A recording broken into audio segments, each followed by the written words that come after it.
Assalamualaikum warahmatullahi wabarakatuh. Ya, kembali lagi bersama saya. Di video kali ini saya akan mencoba menjelaskan bagaimana mengendalikan kecemasan dan kekhawatiran ya.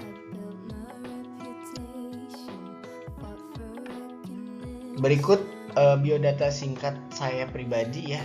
Perkenalkan, nama saya Rusmana. NIM saya 03 222 3298. Kelas C sore, jurusan Broadcasting. Mata kuliah aplikasi dasar komputer, dan kampus saya dari kampus Tikung Bandung. Baik, untuk mempersingkat waktu dan mempercepat secara, mari kita mulai saja presentasinya. Berikut informasi, data atau susunan pemaparan materi yang akan saya bawakan. Yang pertama ada biodata yang udah saya paparkan barusan, dan yang kedua ada pengertian burnout, yang ketiga tuntutan pekerjaan, yang keempat mengatasi burnout, dan yang terakhir ada pesan-pesan yang mungkin nanti bisa bermanfaat buat penonton dari video ini. Baik, kita mulai saja. Pengertian burnout. Burnout adalah kondisi stres kronis di mana pekerja merasa lelah secara fisik, mental, dan emosional karena pekerjaannya. Dan burnout ini ditandai dengan 3 hal. Pertama, kelelahan fisik. Mereka yang mengalami burnout akan selalu merasa kekurangan energi dan merasa lelah sepanjang waktu. Jadi kita tuh akan merasa boleh jadi ya, kita akan merasa cemas, rentan terkena cemas gitu, khawatir terhadap sesuatu hal.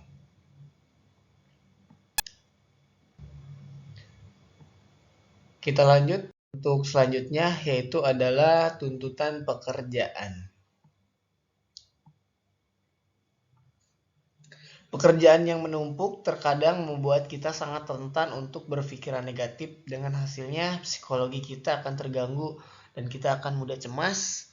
Tugas-tugas yang menumpuk, deadline yang sangat dekat, itu akan mempengaruhi pemikiran kita. Setiap pekerjaan pasti memiliki tantangan, hambatan, dan kesulitannya masing-masing.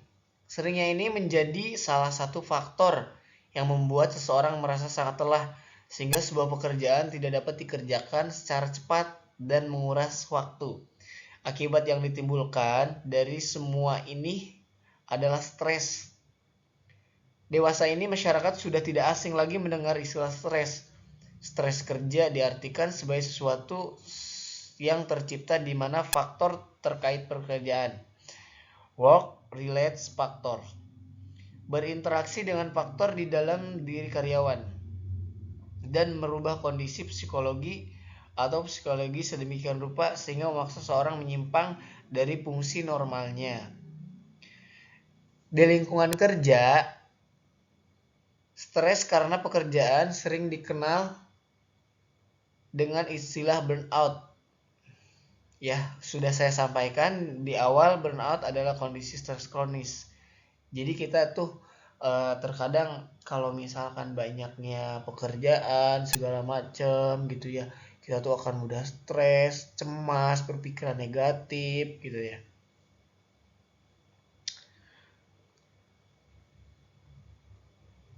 Baik, kita lanjut. Selanjutnya yaitu cara mengatasi burnout sendiri ya. Yang pertama ada cara mengatasinya dari pekerjaan. Untuk mengatasinya itu, usahakan tugas dan beban kerja sesuai dengan kontrak awal.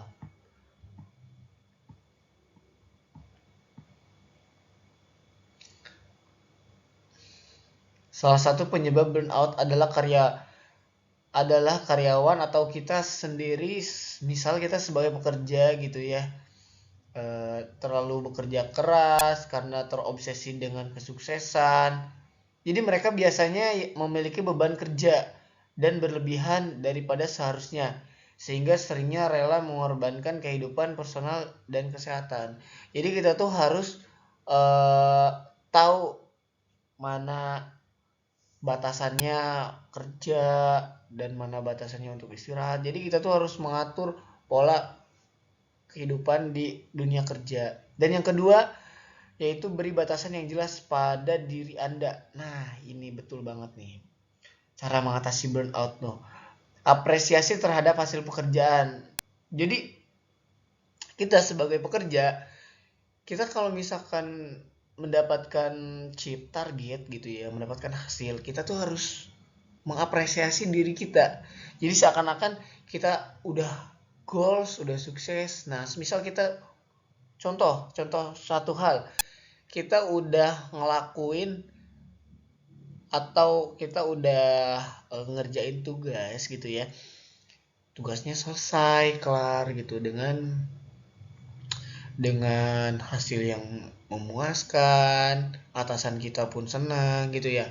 Nah, kita tuh harus memberikan reward pada diri kita biar apa? Biar semangat gitu ya.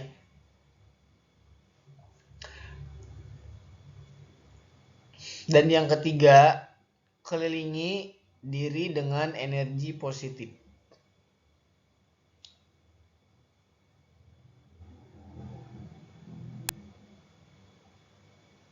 Menerima energi positif dari orang lain adalah pengalaman yang menggembirakan. Demikian juga dengan mengekspresikan energi positif tersebut kepada orang lain. Oleh karena itu, ketika sedang merasa burnout, ciptakan energi positif di sekitar Anda. Bisa dengan berolahraga dan berkumpul dengan orang-orang terdekat. Kita tuh jangan terlalu ambisius terhadap pekerjaan ya. Nah, kita pun sebagai manusia tuh memerlukan energi positif. Jadi kita tuh perlu seimbang ya. Jangan seakan-akan kita tuh kerja bagaikan kuda, tetapi diri kita tidak dijaga dengan energi-energi positif. Contohnya kita banyak-banyak mendekatkan diri kepada Tuhan, kepada Allah Subhanahu wa taala, sering-sering berdoa, sholat 5 waktu jangan lupa. Biar apa? Biar hati nurani kita tuh merasa adem, ayem. Jadi nggak terlalu kita tuh ambisius terhadap pekerjaan. Nah, gitu. Dan yang kedua ini ada evaluasi prioritas diri. Tidak semua hal bisa kita dapatkan sebenarnya apa yang penting dalam hidup kita saat ini. Nah, jadi kita itu tidak semua hal harus kita dapatkan. Jadi contohnya ya udah, kalau misalkan sesuatu hal itu jangan memaksakan diri sendiri harus mendapatkan sesuatu hal itu. Misal kita pengen sukses, jangan terlalu terobsesi dengan kesuksesan itu. Kita capai dengan perlahan, santai. Dengan ada pepatah mengatakan, emang kalau misalnya kita lari itu akan cepat sampai ke tujuannya. Tetapi kalau misalkan kita jalan lambat, itu akan lama sampai ke tujuannya. Tetapi jalan jalan dengan lari itu beda. Kalau misalkan kita jalan perlahan, teliti, detail, semuanya akan tertata rapi. Begitu. Nah, selanjutnya apa harapan, keinginan, mimpi-mimpi kita? Kita tuh harus gali lagi mimpi-mimpi kita tuh yang benar-benar kita inginkan tuh apa. Jadi jangan semuanya pengen kita miliki, pengen kita gapai. Begitu. Selanjutnya adakah secara tidak sadar sudah kita abaikan selama ini? Kembali lagi ke masa lalu gitu ya. Kita tuh jangan terlalu ingin melangkah ke depan, tapi sering-seringnya ke belakang. Ada nggak sih sesuatu hal yang kita abaikan selama ini? Contoh, ada sebuah kebaikan dari orang lain yang udah kita lupakan gitu. Nah, kembali lagi ke sana, evaluasi diri kita sendiri, perbaiki lagi diri. Nah, yang ketiga itu ada pola hidup sehat. Pola hidup sehat itu mempengaruhi psikologi kita untuk tetap terlihat sehat, untuk kita tetap terlihat menjadi orang yang muda gitu ya. Terkadang banyak orang yang saking stresnya itu padahal umurnya masih muda, tapi mereka itu seakan-akan udah tua, udah berumur 40 tahun gitu. Nah, kita tuh sering-sering olahraga gitu ya, biar apa? Biar menjaga imunitas tubuh, apalagi COVID itu emang bener udah nggak ada, tetapi kan kesehatan itu paling utama harus kita jaga. Sering-sering olahraga ya. Yang selanjutnya ada makan makanan sehat. Ini yang paling penting.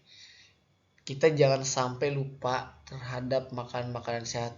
Terkadang kita saking kecapeannya, saking kita lelah bekerja seharian, kita lupa dengan makanan kita sendiri gitu ya. Nah, kita harus mengontrol lagi makanan kita. Bisa jadi dari makanan pun mempengaruhi pemikiran kita yang selalu negatif, selalu berpikiran pesimis, khawatir, cemas terhadap sesuatu hal gitu ya. Kita atur lagi gitu. Dan yang selanjutnya itu tidur teratur. Nah, kita sebagai pekerja jangan berlarut-larut dalam pekerjaan. Kita juga perlu istirahat, tidur yang teratur. Tidur yang teratur, yang sehat itu tidur 8 jam. Terkadang pekerja itu melupakan hal yang seperti ini, menyepelekan gitu ya. Sebetulnya ini faktor utama untuk mereka fresh lagi di pagi hari dalam bekerja gitu. Kita harus perbaiki lagi diri kita.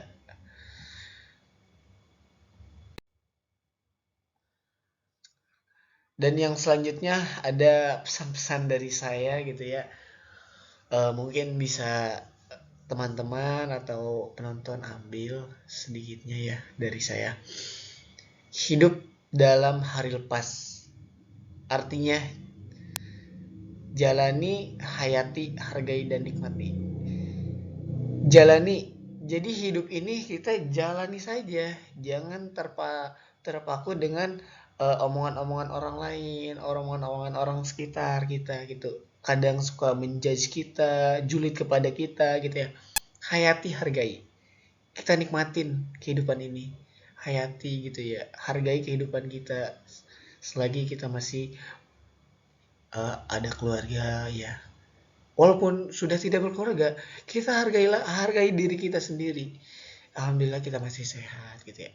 Dan yang selanjutnya nikmati kehidupan hari lepas. Jadi maksudnya kita tuh harus menikmati kehidupan ini dengan ya kita harus santai gitu hidup di dunia ini ya. Bila Anda mengalami kesulitan, lakukan 3 hal ini ya. Tanya diri sendiri apa kemungkinan terburuk yang dapat terjadi. Tanya kepada diri kita. Apa kemungkinan terburuk yang dapat terjadi pada diri kita. Contohnya kita menjauhi larangan-larangan dari Allah Subhanahu wa taala untuk tidak berbuat hal-hal yang tidak senonoh yang dapat kita lakukan ya. Kita lakukan hal-hal yang positif aja untuk menghindari kecemasan itu ya. Siapkan mental untuk menerima kemungkinan terburuk itu. Jadi kita selalu harus waspada terhadap semua hal. Jadi kita jangan bertele-tele gitu ya. Kita harus tetap waspada ke setiap hal. Nah, yang ketiga, perbaiki keadaan agar kemungkinan terburuk itu tidak terjadi ya. Jadi kita introspeksi diri lagi kepada kita. Terkadang kita tuh sering overthinking, sering pesimis. Nah, kita jangan berpikiran ke sana, kita perbaiki lagi diri sendiri ya, dekatkan diri lagi, banyak-banyak berdoa kepada Allah ya. Baik, mungkin sekian saja presentasi dari saya. Kurang lebihnya mohon maaf. Bila itu hidayah. Wassalamualaikum warahmatullahi wabarakatuh.